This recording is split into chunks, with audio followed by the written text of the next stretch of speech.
Hey guys, Russ Miller here. Welcome all my friends in the UK and all those visitors to MikeDolbear.com. And this is the 21st Century Drummer Series. So we're going to take a little tour of our operations here and see what it takes to be a drummer in the 21st century. So come on, let's get started.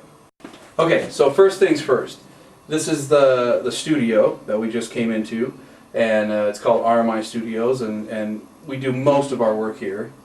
I do a lot of playing on records and TVs and movies and whatnot in this particular room, as well as obviously go to other studios. But it seemingly is switching quite a bit. It used to be sort of 80-20. I was in other studios and 20% of the time here, and it's totally flip-flop. So I'm doing a lot of work in this room now.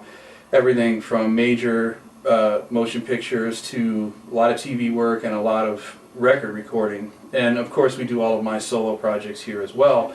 And we have some new projects starting as well as like our online school and some other different things we're working on. So anyway, this is the main drum room. You can see it was custom designed. It has 12-foot ceilings in it, and all of it was sound designed by Jeff Headback at Orlex. You can see there's sonic foam packages, and there's diffusers on the ceiling, all these different things. And I keep a kit in here all the time, always set up and mic'd, and it's most often this Yamaha PHX kit, which is their high-end drum set and phenomenal instrument. So I rarely move this kit because we got the sound kind of dialed in. So we'll show you later a little bit the pick shelves for drums that are for cartage that go out to other gigs and travel. But this kit doesn't really travel. It kind of stays here and it's tweaked, and so it's one of my favorite sets.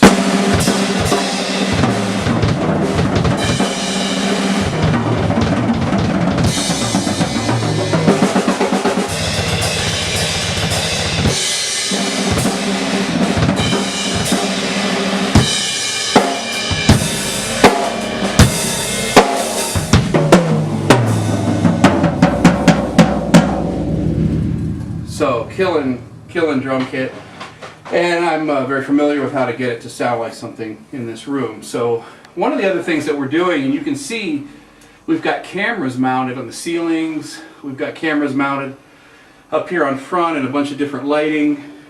Even back here we have a foot camera back here. In about 2 months we have an entire online school that's going to be at russmiller.com, and you basically will do a tuition yearly or by the class or master class, and you'll get a curriculum based upon what you want to study.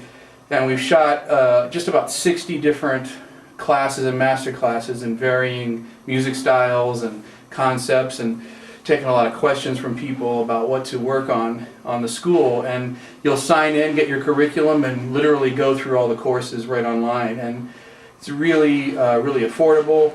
And there's monthly live classes, master classes with me that we're going to do via video conferencing like Skype and iChat. And also you can send in material in some of the programs that I would then grade or look through and then send you back a video answer on it. So there's an interactive section as well. So look for that to come soon at russmiller.com. And we've set this room up and been working on that for quite some time. And the interesting thing about it was the cameras actually started because I was doing so many movie soundtracks that the composers requested filming some of the sessions because the production houses wanted behind the scenes footage for like the Blu-ray release or whatever of the movie. And some of the labels wanted behind-the-scene footage of the recording of the albums that they could use in sort of a documentary style. And that's originally why we got the cameras, and then we sort of metamorphosized it into doing the lessons and working on the online school thing. So anyway, PHX kit here in the studio. And like I said, this is the main drum room. We have room mics, we have everything close mic. There's roughly 14 channels of drum tracking that happens here. And it's all done in the control room, which we'll take a look at in a second. And there you go. Got a few trophies on the wall from various records when you could actually still sell 1 million records in this business. Okay, on the way back to the control room here, we have one of my pride and joys in the studio, which is the studio snare drum rack. And this is an inventory of drums that I keep here at RMI for use in different sessions, and I got everything. There's a Slingerland Radio King, there's a custom-made copper drum from Italy, a Gretsch round badge, Ludwig Superphonics, original ones, a 1929 Black Beauties, a 70s Black Beauty. There's a bunch of drums that sort of are custom made and not available. There's a custom Maple Custom Absolute, the Andre Ciccarelli, they only sell in France, and Yamaha. Vinnie Colaiuta signature drum that's discontinued. One of my favorite new drums, a Mike Borden, it's a Sakai Rhythm Bubinga. The drum at the top is a spruce drum I used on I'm Like a Bird, Nelly Furtado. It's kind of a asked for snare drum. We got Gadd signature models, J.R. Robinson, seamless copper drums, seamless Paul Limes. My original signature drum prototype was a 12-inch bamboo that I designed the Wedge series with, and that's a custom-made Jakarta barrel snare. That's the drum on Arrival Live, the DVD. Got an extra sub kick here that I use in the studio. A Grand Symphonic snare that's made of rosewood that I use for orchestral stuff. One of the vintage Yamaha snares at the top. And then a couple of my signature snare drum prototypes. There, that one, and then sort of the final prototype there with the black hook lugs. That'll be out next year from Yamaha. Original Manu Katché, and one of my favorite drums, a 6.5 bamboo with wood hoops. So when we continue down the hallway, we come past the kitchenette. Very important part of every studio. Anyway, come on into the control room. Let's see what we got going on in here. This is the main control room, as you can see, and we have the console here, and it's based around Pro Tools HD, of course. Industry standard, so to speak. Let me squeeze past it. And this is the main recording rig here. You can see there's a 24-channel control surface. And then some of these things you can take a look at. My brand new Porsche was spent in mic pre's and EQs. So it's all API, original API, mic pre's and EQs, 550A, 312 mic pre's. Those were actually pulled out of the console at Amiga Studios in LA. Barbra Streisand sang Evergreen through my kick drum mic pre. Okay? So it's got to be good. Anyway, so we have a couple different monitors that we use, including a 5.1 reference system when we do 5.1 mixes here. And we have, you can see the midfield soffits up there. Those house JBL, LSR midfields. We have a monitor that we can watch TV on and movies. No, we can do that, but it actually syncs directly out of Pro Tools for TV and film. We can see the spot, or I can take a look at what we're actually working with or scoring to there. And all that stuff is done here, pre-record, and then we move to a big sound stage with the orchestra or whatever and finish the movie stuff. But we do a lot of pre-production here, maybe programming or some hand percussion or drum set overlays or loop things or whatever, and then do the main recording on the soundstage. Some of them are all done here. Like I just finished, we just finished Silent Hill 2, Revelation, and which will be out soon. And we just started Continuum, the TV series on the Sci-Fi Channel, and Ariana Savalas' record, a young singer, kind of a Michael Bublé style AC pop singer, and you can check her out on the web. But anyway, so this is the main controls. Pro Tools HD, like I said, everything is fed through these here back in-ear stations, which are all over the studio, out at the drums, in the main room. We have multiple ones in here and in the vocal booth, which we'll show you in a second. Now over here, you'll see there's a whole nother setup. This setup is all Logic Pro for programming and sound design. And all of the writing, arranging, and programming is done here on this setup. And I use the Yamaha Multi-12 M-Audio trigger finger and motif. Have a huge sound library of sounds that we use through there. And again, this room is designed with Jeff and those guys. You can see the diffusers on the ceiling, over the mix position. There's foam core panels everywhere that was specifically placed. These rooms were tuned with frequencies, and they come back and then put these packages in to clean the room up and dry them. And you know, same thing, there's various trophies and whatnot. And there's a producer's couch here where several superstars have sat. So we never clean it because, you know, Steve Perry sat there. So my wife says we can never clean the couch again. And then back here we have another little setup that's all Final Cut Pro for video editing. So just a small little setup that we use here to do some video editing with, and we are currently chipping away at the online school. So now that you've seen the control room and the drum room, let's take a look at the vocal booth. We have the locker that houses gear for the studio, and the pick shelves for cartage. Okay, sorry, I was just practicing. My wife won't let me practice in the shower anymore, so I actually come into the vocal booth and work on it, you know, just early in the morning. This is the vocal booth out here where you can see there's a tremendous amount of room, but we have an isolated booth here where we have video monitoring to the control room, drum room.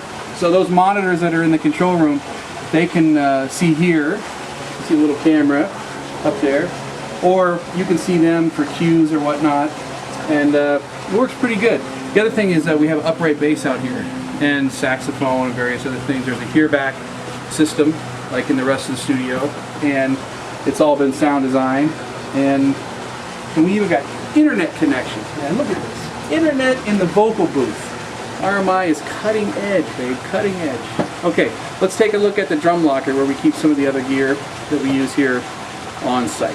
Here we are at the drum locker. Now, I want to preface this by saying we need more room here at RMI. But this is the locker where we keep inventory of drums that are used here at just the studio. And as you can see, it's full. Okay, so we're going to go take a look at the pick shelves here where we use for cartage, but first we're walking past our beautiful island paradise in the backyard, which normally I'm out here sunbathing in my blue Speedo thong, but we thought maybe that was best not captured on video. Okay, here we go. These are the pick shelves where we keep all the cartage gear. And my drum tech, Justin Chiata, affectionately known as Mulan, gets an email from me saying, okay, we're going to be at Capitol on Tuesday at 2 is downbeat. We got a 12 o'clock load-in. It's XYZ artist, and it's the recording kit with vintage inventory of snare drums. I mean, that might be like a common sort of pick order, let's call it. And so he comes in here, and all the different kits are set up and labeled. You know, this is the custom Birch kit. This is the kit that goes on tour, that goes in trucks on tour. Usually the Maple Custom Absolute. There's hand percussion stuff. We have an oak custom set down there that's used for live work. And what I try to do is I try to keep the kits separate. So, like the PHX kits in the studio, that's only for sessions. That custom Black Cherry Fade set up top, it goes out for sessions, but only for sessions, not for live gigs, so that, you know, backline guys don't destroy the stuff, and then we got stuff rattling and broken and whatnot when we get to a studio. So we sort of separate the live and recording set. So we have that. We have a little jazz kit and whatnot if I want to do fun gigs. We have a recording custom set and a backup Birch kit, a couple different sets of hardware in the rack, and basically, yeah, there's electronic kit up there, the DTX with Gen 16. This is where Justin picks stuff, and we work together on what goes to various gigs, what goes on tour. Sometimes stuff will go out on tour in a truck and be caught in Europe or China or wherever, and I can't get to it, so we got to pull a second kit to do live shows or sessions. Or every time I think I don't have, you know, I got way too much stuff, I end up getting caught where I need 2 and 3 and 4 kits. So, you know, much to my wife's dismay, I still have everything. Okay, let's see if we can sneak up on Ashley, my assistant. She's in her office here. Ashley. This is Ashley Beard. She keeps things running here at RMI. It's a tough process. I understand. Yes, I believe you. So. What else do you do here at RMI? Well, other than all the incredible graphic design that we do, we ship orders, right? Because people order CDs, DVDs, Right. things from us, and so I am king boss at postage. Yes, you are. As well as, you know, packing things up. But we also do, like, Russ is going to be going on tour, so I'm going to design the tour book. Right. When we did the live DVD show, I designed the set. So really, anything, I get coffee. I am also king boss. Very good at that. Yes. At Starbucks runs. Yep. So whatever the boss needs. Okay, Yes. we're gonna leave you to go on and back to work there, Ashley Beard. All right. Okay. All right. Thanks. Good time. Bye.